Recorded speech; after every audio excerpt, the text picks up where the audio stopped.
It's no secret that we love walking the Camino, but the Camino is more than just one route. We've walked 3 of the big 4 Camino routes, the Primitivo, the Norte, the Frances. We have yet to walk the Portuguese someday. We have a soft spot in our Camino hearts for the lesser traveled routes that zigzag across Spain. So in this video, we're going to share 5 alternative Caminos that we've recently walked, so you can decide if they're right for you and your next Camino, or maybe even your first Camino. And since it's impossible to choose a favorite one, we're presenting them to you from the shortest to the longest route. Also, we've partnered with SafetyWing to help make this video, but more on that in a bit. I'm Lainey. And I'm Shawn. And this is Days We Spend.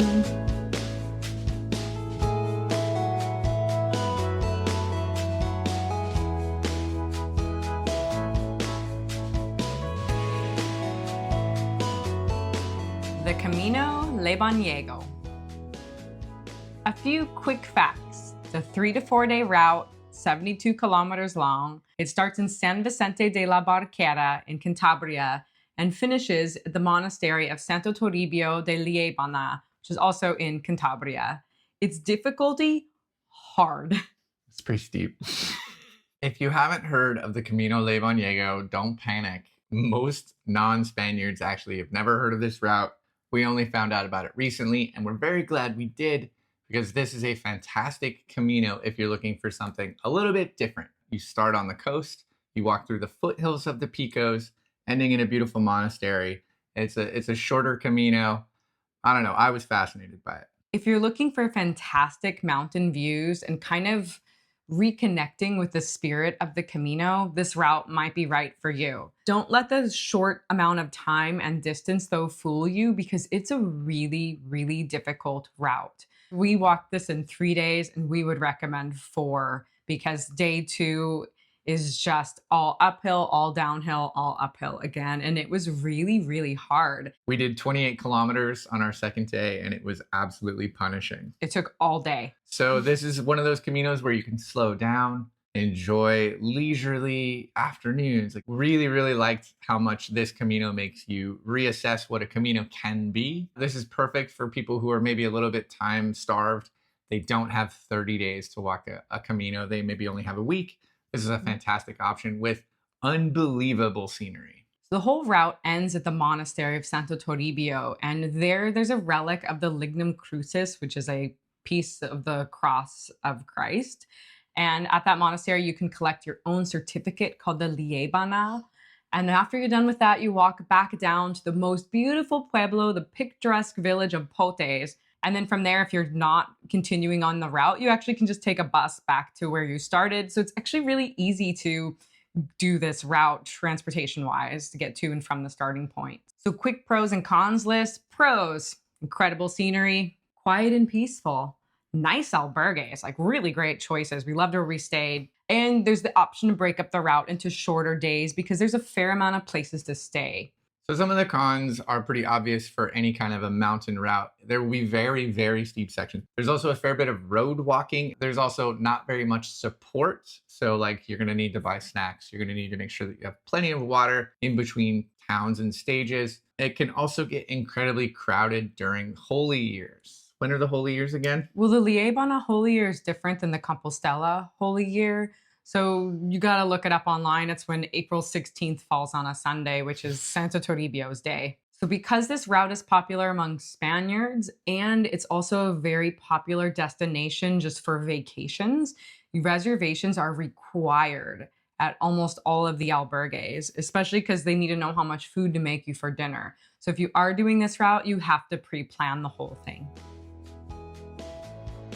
Camino San Salvador. So some quick facts about the Camino San Salvador.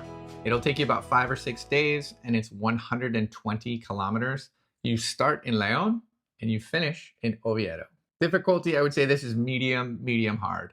Kind of depends on your fitness, but you are going to do some climbing. Also depends on how many days you do this in. The more days, the easier this route is. So the whole point of the San Salvador Camino is to visit San Salvador Cathedral in Oviedo. And that has a piece of the Holy Shroud. Like the Shroud of Turin It's the Shroud in Oviedo. There's an old saying that says, "Quien va a Santiago no va al Salvador, honra al criado y olvida al Señor." Nailed it. Whoever goes to Santiago and does not go to the Savior honors the servant and forgets the Lord.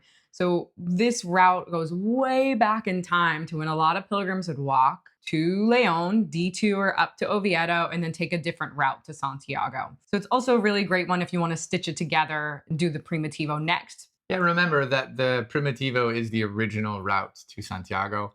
Oviedo was the traditional starting point. So I think that's trying to recapture some of the reverence for this original Camino. One of our favorite things about this route is you start in Leon, which is an amazing city to visit. Just tour the cathedral, view the stained glass, enjoy the pincho culture there. And then you end in Oviedo, which is also amazing. It's beautiful Asturias. You get to indulge in cider and cheese and also view another beautiful cathedral. Yeah, and essentially you can make it a really beautiful contained vacation and take a few extra days in Leon and Oviedo. And you've got a really great trip to Spain there. When you reach Oviedo, you can present your pilgrim passport to the cathedral and you can get your own certificate called the Salvadorana, which is kind of like the Compostela, but just its own thing. This Camino had some of our favorite mountain walking. There was a lot of days where we were kind of all by ourselves on these ridiculous peaks. It did take us a while to make any progress because we just stopped and filmed a lot. It's an incredibly beautiful route. And I think it's easy to forget that you're even in Spain. Trails, though, are not super maintained in the mountain areas. So you have to do a little trail finding. You have to kind of like really look for the markers. You're kind of crashing through a lot of bushes and weeds.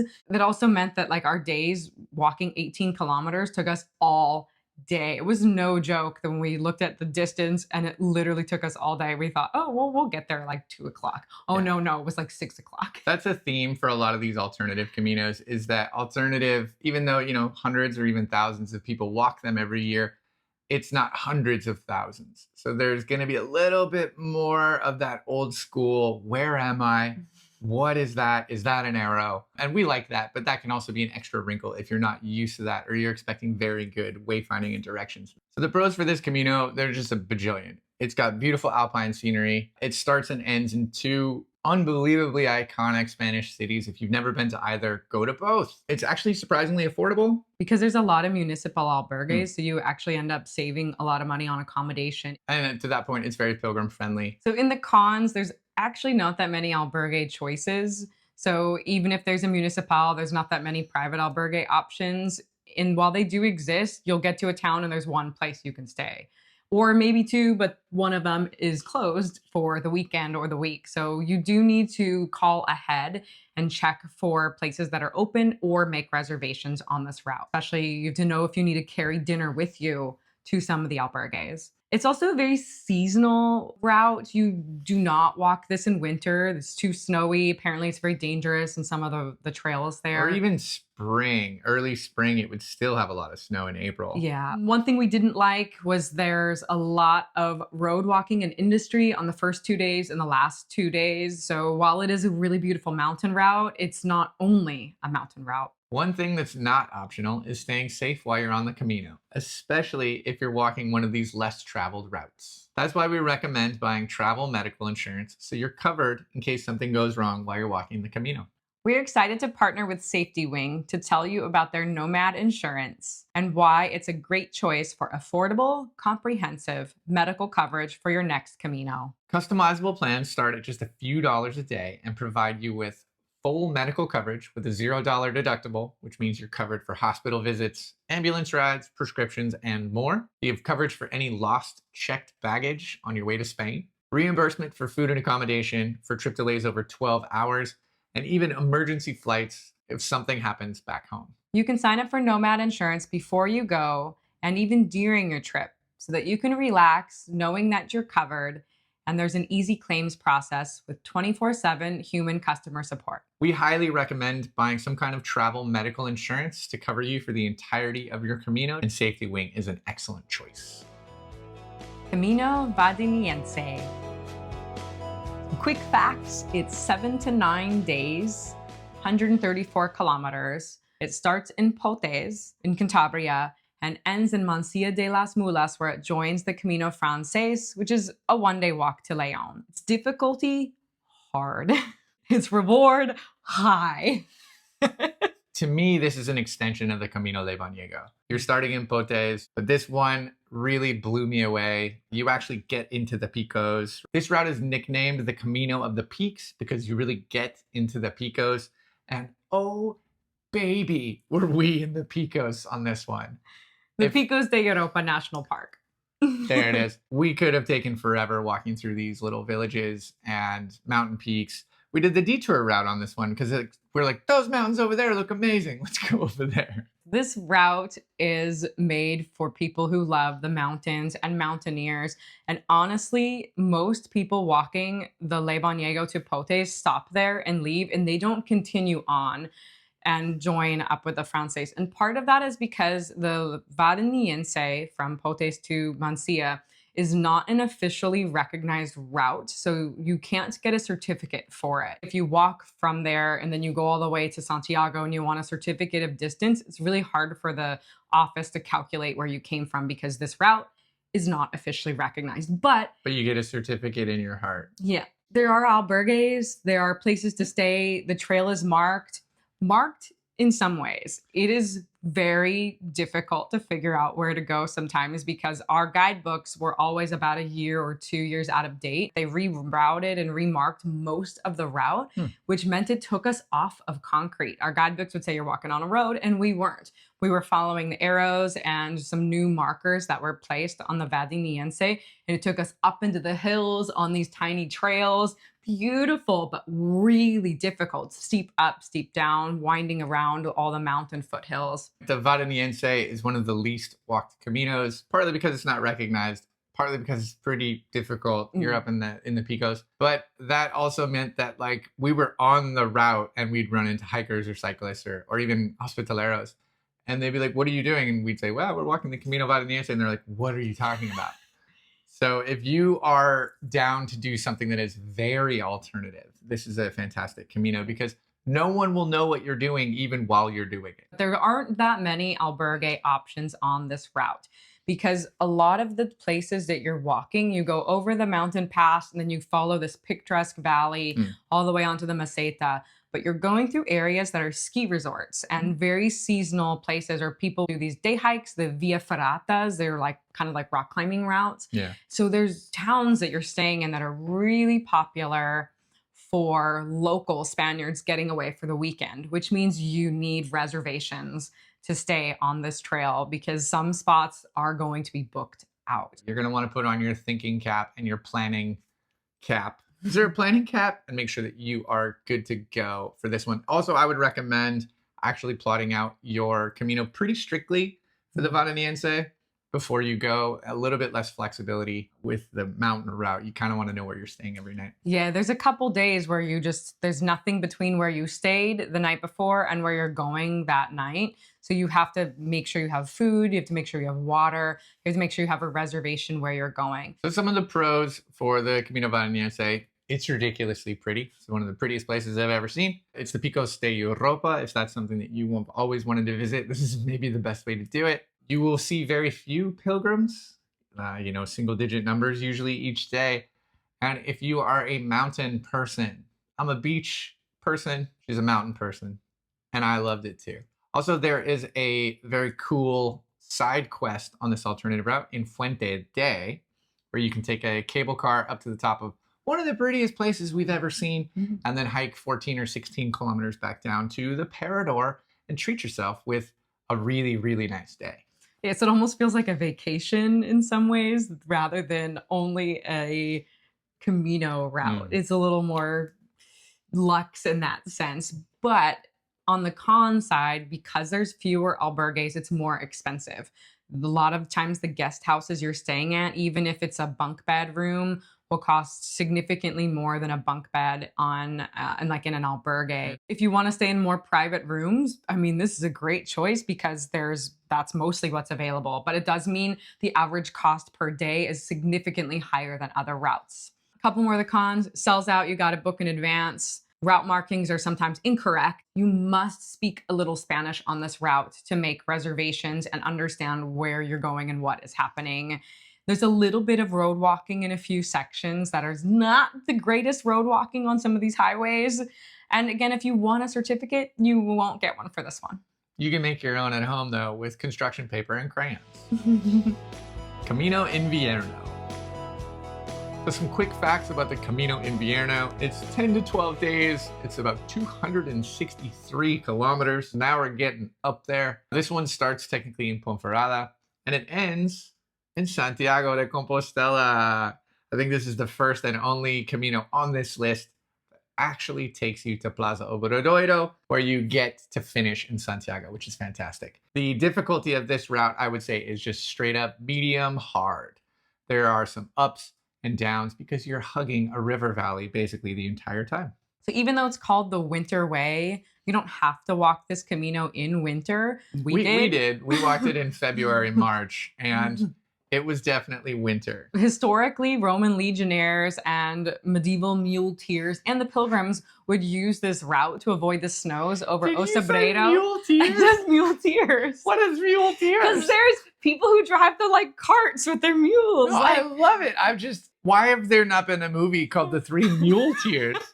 I would watch the heck out of that. Because you're going on a lot of really cool Roman roads and medieval cart roads for the muleteers, and there's ruts. And that means ruts everywhere. Yeah. This is an incredibly historical route. So it's called the Invierno because it was a way for people to avoid the snows in the mountains.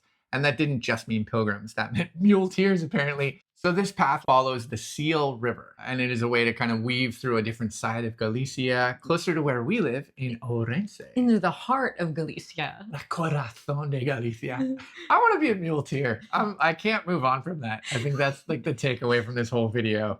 So this route's the most Galician of all the routes because you go through all 4 of the provinces of Galicia. Tell me more. I'm learning. Yeah. And you're going to pass through some iconic winemaking regions, El Bierzo, Valdeorras, and Ribera Sacra. And it's magical and probably the best wine on any of the Camino routes. But we're a little biased because we live in Galicia. You guys, she knows so much about stuff like this. And I just kind of walk along, just kind of booping and bopping. And she's like, look, tracks from muleteers. And we're in the Bierzo region. And I'm like, great. I don't know where we are. So some more fun facts about this route is that the last 2 days you are going to be joining with the Via de la Plata or the San Andres, the Mozarabe, whatever you want to call it.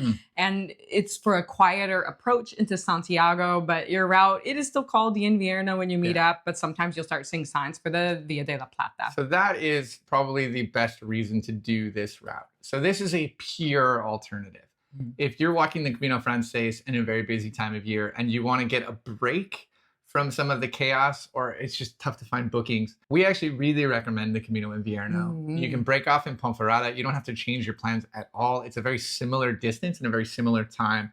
We've recommended this to friends. They've done it and they really enjoyed it as a way to just get a different look at Galicia, a different pace, and a break from the Frances, which can, we all know, be a little bit chaotic. And there's more and more infrastructure on this route. There's a couple brand new albergues that just opened up.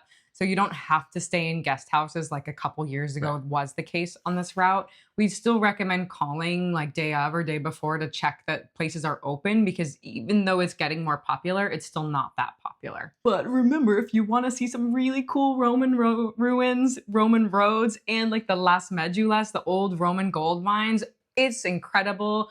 You cross the Minho River. There's terraced vineyards on this route. It's very steep, up and down kind of constantly, but between the castle ruins and the vineyards, I think it's just fantastic. Very cool, very unique. Totally recommend it. Some pros.